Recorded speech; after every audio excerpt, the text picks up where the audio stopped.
Yo, what is up? So I've had a haircut. It is looking rather short at the moment. Got some muscles, got all the muscles imaginable and more. Looking pretty good if I do say so myself. Got some jokes I want to go through with you. The first one is a difficult one, so you may have to bear with me in order that I get through it. What did the Greek tragedian say to the man who violently pulled his trousers down? Euripides.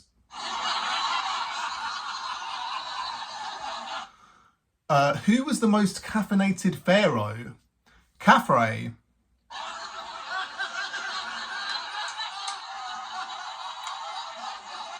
The good thing about the transphobic movement is that conservative evangelical Christians have finally learned what a pronoun is.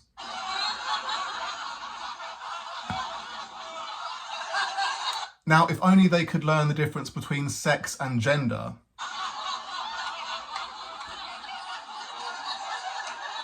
It's very simple. Sex is penises and vaginas from birth. Gender is if you perpetrate violence, you're a man. If you are the victim of violence, you are a woman. Very simple. Where do Egyptians go when they've got back pain? The chiropractor.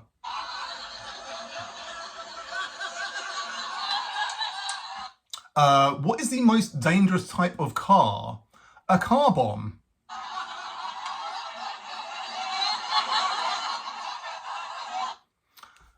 Where do languages go when they die? Helvetica.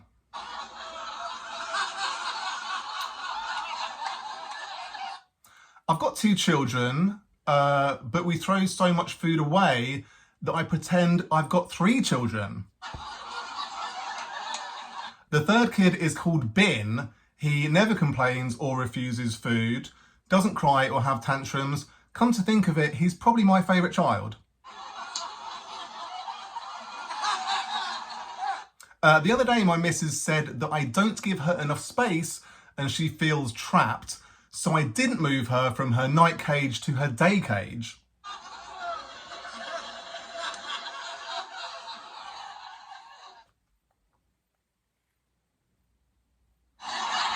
I bet some men don't even give their wives 2 cages. I'm extremely generous. I even let her watch the Olympics because it reinforces the notion that men are better than women.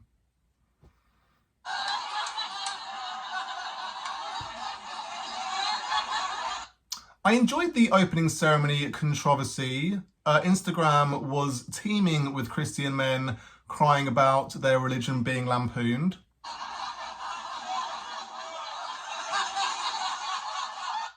They were outraged at a recreation of a sacred painting featuring a bunch of trannies, freaks, and fat people in place of their Lord and Saviour and his disciples.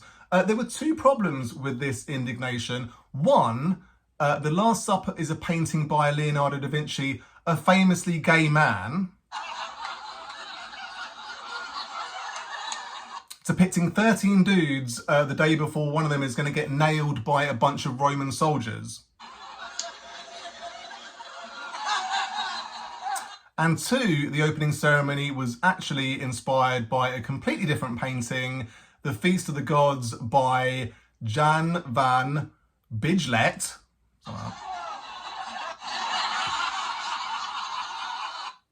I think they should actually try to offend Christians with the Winter Olympics opening ceremony. They should deepfake Jesus' face on a montage of all the gayest sports. Figure skating, curling, and all the skiing events, obviously, because skiing events are the gayest of all possible sports imaginable. Because he's skiing off guys, you know, skiing with 2 hands, it's pretty gay.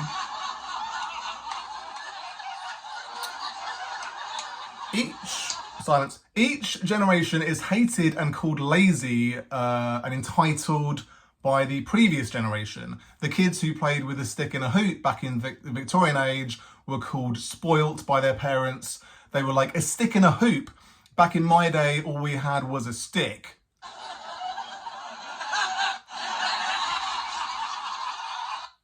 One annoying thing about being a parent is the fact that other people's kids want to talk to you when you're playing with your kids. I've been asked, what's your favourite colour? So many times I've perfected an excellent response, especially if it's a girl who's asking. They say, right, what's your favourite colour? And they are assuming that you're going to say red or blue or green or something like that, right? They've got it in their head. You're going to say one of those colours. They are not expecting in a million years you're going to say pink. The last time I had a little girl ask me, she said, what's your favourite colour? And her face when I said pink, it was a picture. It was checkmate, immediate checkmate.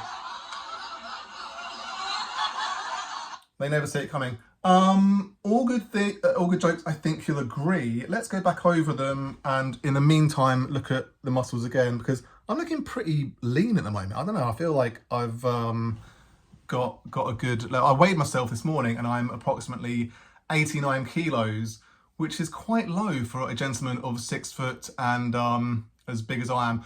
The first joke was regarding the Greek tragedian. You try saying that word, tragedian. It's a real tricky one. It's a person that writes tragedies.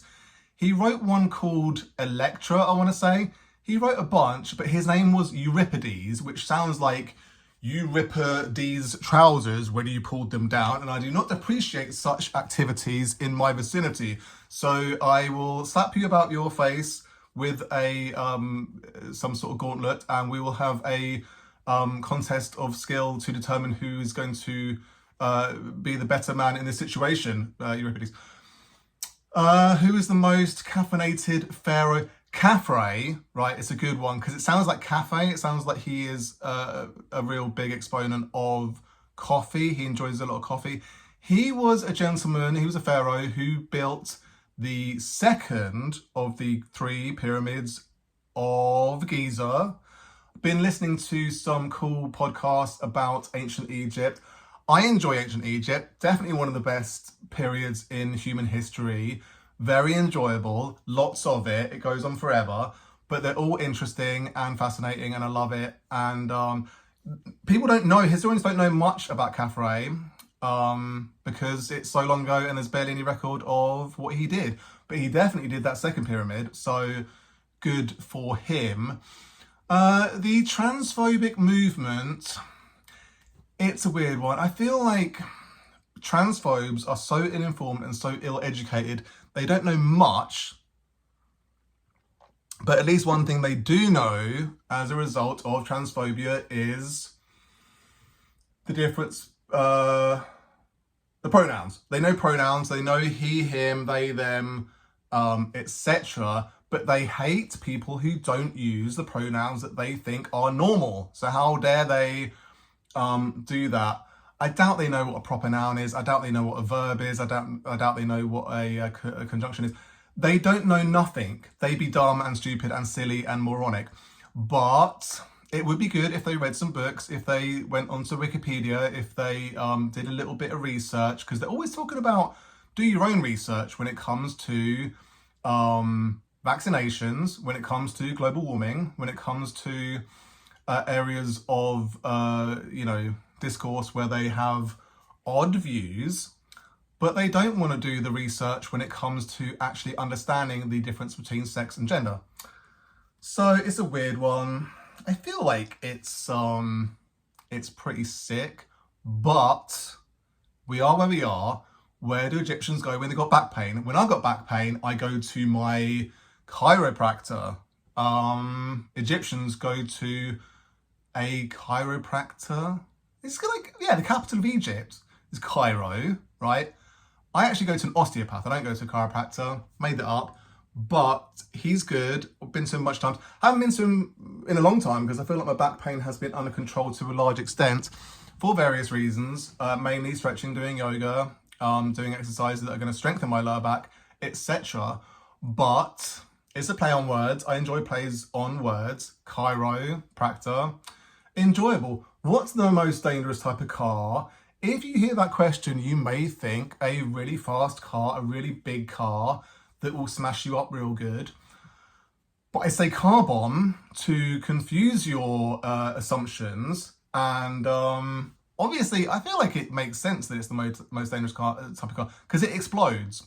And that is surely the most dangerous thing. Where languages, so many languages have died. It's like thousands, there's millions, there's billions. More languages have died than you could possibly imagine, and they all go to Helvetica, which is a font, and it doesn't really make sense because most languages do not use the English alphabet, and Helvetica is a font of the English language, so it sounds like hell though, so that's why I said it, and there's nothing you could do about it. I've got 2 children. We do throw a lot of food away. I do feel bad. I feel like I've got better at my feelings about throwing food away because it is unavoidable. Kids throw food on the floor, it is normal, and once the food has gone on the floor, it surely will end up in the bin. That is the nature of things, and there's really nothing we could do about it. So, you know, my laughter thing has turned itself off, as it always does, because I stop using it, and so it gets bored and turns itself off. Yeah, I feel like, yeah, if you just think the bin is a kid, then you're like, good little boy, have some more food in your tummy, and it goes num num num. You get the bin bag out of little bin, chuck it in the big black bin outside, the wheelie bin, and away it all goes, and we need never think about it again. But yeah, right, the thing is, right, my missus lives in a cage. I put her in a cage. I lock it at night. She goes in a day cage. I lock that during the day. She gets to watch TV. I let her watch the Olympics. I'm very kind to her. But it is a comment on the fact that there is a rather large movement where it's sort of like this puritanical movement of, you'll see reels on Instagram where men, real muscular men, real manly men with beard, they've got beards, they've got maybe sunglasses, maybe tattoos. I don't think you get any more manly than having a beard and tattoos and muscles. That's the triumvirate, the trifecta, the holy trinity of being a real manly man. But they have this puritanical view that I earn enough money that my missus doesn't even know that we have bills. That's one of the big things. She doesn't know we have bills. She doesn't know we have a mortgage. She doesn't know that I bring in all the money, and she's just there to be a baby making machine. That's her whole purpose in life, and she should be grateful for that being the situation. But yeah, it's a bit of that, bit of this, bit of that. Which, I feel like watching the Olympics, men do better than women. Men are better than women. Men run faster than women. Men throw javelins further than women. Men are better at boxing than women. If a man fought a woman in a boxing match, he would thrash her to within an inch of her life. So never let that happen. Yeah, it's a weird way to look at it. Let's just say, if a person who is watching the Olympics, if a fat, lazy, moronic American idiot who votes for Trump because he thinks that guns are good and kids dying in school shootings is just an unfortunate state of affairs, and there's really nothing we could do about it. Don't know where I was going with that. Men are better than women. Yeah, it's idiotic, really. Let's face it. The Olympic opening ceremony, I watched it. Everyone hated it. Everyone on the planet hated it. They said, this is stupid. Why is it all happening on the river? It's super boring. Nothing's happening. There's a thing happening now where they're referencing the Last Supper. How dare they? And there are some gays and trannies and fat people. How dare fat people be in the opening ceremony? It's it's an odd thing. The Olympics, if it means anything, it is its motto, which is stronger, faster, higher. And they updated it recently to also include the word together, right? Because we want to be inclusive. We want to make sure that all people can watch the Olympics, be involved in the Olympics, compete at the Olympics. I watched a film a little while ago starring Hugh Jackman, and another lad who played Eddie the Eagle, who was an English athlete, a British athlete, representing Team GB, although Team GB should actually be called Team UK, because GB is Great Britain, which is the sort of main island of the UK, does not include Northern Ireland, which is part of the UK and also part of Team GB in the Olympics. Anyway, Eddie the Eagle competed in the Winter Olympics, in which he did that one where you go on skis, and you go down the big old hill and fly off and you go miles. And he knew that he wasn't going to win. There was no way he was going to win. He was by far the worst competitor in the Winter Olympics in his sport. It's a similar situation to like the Jamaican bobsleigh team in that film Cool Runnings, where they go to the Winter Olympics, they have no chance of possibly winning, but they want to compete. Competing at the Olympics is a very exciting thing. It's one of those things where only happens once every 4 years, so you may only get one opportunity in your life to be fit enough to qualify. So Eddie the Eagle qualified for the Winter Olympics and did really badly, didn't do well at all, finished last.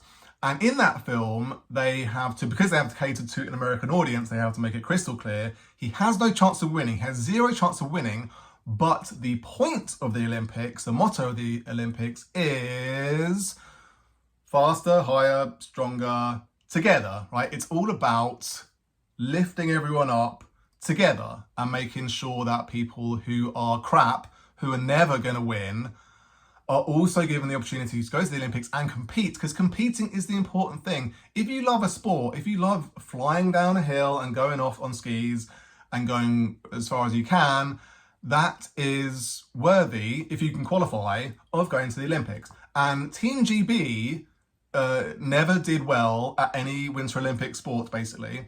So him qualifying for the Winter Olympics was a big deal. Became a national hero, became a celebrity because he was a larger-than-life character. The people who won in this event, no one cares. It was all about Eddie the Eagle.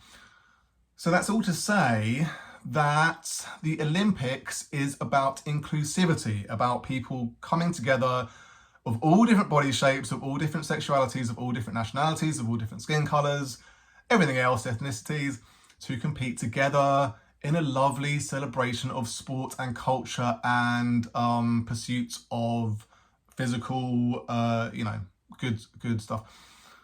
Yeah, they were outraged. Yeah, The Last Supper, it's a cool painting. It's a real cool painting by that lad, Leonardo da Vinci. He was almost certainly gay, at least bisexual. He certainly enjoyed depicting young, attractive men. So, big fan of men en généralement. The Last Supper, it's a painting of 13 dudes sitting around eating dinner. Obviously, it's a pretty serious affair where he says, one of you guys is gonna stab me in the back, sell me out to the Romans, and they're gonna know where I am, they're gonna come for me, they're gonna, put me up on a cross, it's gonna be very upsetting, and etc. and so on. But why would the Olympics opening ceremony reference, in Paris, it's in Paris, why would it reference an Italian painting of a Christian thing, right? The Olympics is clearly a Greek origin thing, right? Everyone knows this. So it's going to reference a Greek thing. It's going to reference a painting of some Greek origin, right? So it's bizarre that these people went down this road of it must be the Last Supper, because it clearly isn't. And you could see on the Google trends, you could see that there were people Googling the Last Supper, and then you could see probably the same people Googling the Feast of the Gods by this other painter, which is clearly what the opening ceremony bit was based on. And the Greek gods were a bunch of kind of well, they looked in various ways, but some of them were fat, some of them were hairy, disgusting, like more human. I feel like the sort of Christian God is kind of like the God, not Jesus God. The God is like a real cool looking dude. I don't know. It's a weird one. But in any case, what's the problem? And I feel like why would they try to do a Christian thing? Because Christians are so easily offended. They're not gonna do like Jesus deep faked on all the gay sports at the Winter Olympics. Like, I don't know. It doesn't make any sense. It's pretty mad. And they had to apologize. I can't believe they had to apologize for offending people, even though what they did had nothing to do with them. So it's just like, I'm offended, even though what you did had nothing to do with me. So, yeah. Each generation is hated by the previous one. I feel, yeah, parents now look at their kids and they're like, you sit around all day playing computer games. You play Minecraft, you play, you know, PUBG, you play like whatever games are big at the moment, Fortnite, etc. and so on, where in their generation, they were probably looked at by their parents as being lazy, like sitting around reading comic books or like kicking some marbles into a drain or something. Like there was just probably always something they were doing where their parents were like, you pack it in, you're doing a lazy or stupid or moronic thing, so stop doing that immediately. And in Victorian times, yeah, sticking a hoop, kids running around sticking a hoop, you can imagine their parents saying, back in my day, we just had a stick, mate. Like, we didn't have any of this hoop malarkey. Like, it's definitely something that's been happening forever, and it will continue forever and always. Yeah, the thing about favourite colour, pink has been my favourite colour legitimately for a really long time, since I watched the Christopher Reeve Superman film, one of my favourite films of all time, in which he is in the journalistic interview by Lois Lane. She asks him the very, important question, what is your favourite colour? After she has just questioned his X-ray vision ability. So she's like, what colour are my underwear? Right? She says, what colour is my underwear? And he says, I have no idea. I'm not that sort of person. Then she says, what's your favourite colour? He says pink with a little twinkle in his eye. She's obviously wearing pink underwear, so he's a dirty boy. He just looked at her underwear. How dare he?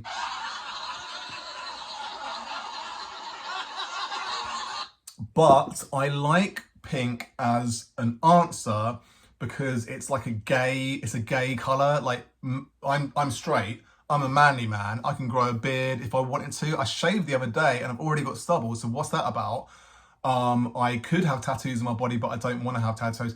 I am muscular. I'm a real muscular man. So it shouldn't be pink, right? It should be red or blue or green or something like that, where it's a real manly colour, or black. Black is like the manliest of all colours, where it's like, I'm a real man because my favourite colour is black. Whatever.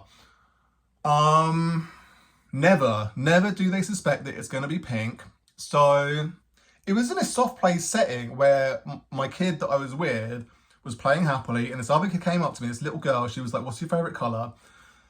And she never in a million years suspected that I was going to say pink. So when I said pink, her face was a picture. She could not believe it. So then I even doubled down. I was like, what's your favourite colour? How about that? I've just said pink. What's your favourite colour? She took a moment to be like, it's pink. Like, I don't know what to do with myself now. So, checkmate. There's really nothing you could do about it, right?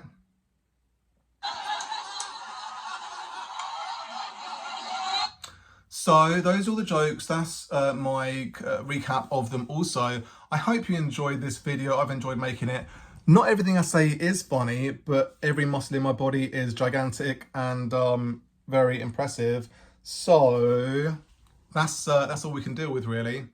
And I'm going to keep making these videos until I get bored of doing it. Which maybe tomorrow, maybe never, but it's up to me, really. It's my body, my choice at the end of the day, right? So you take care. Peace.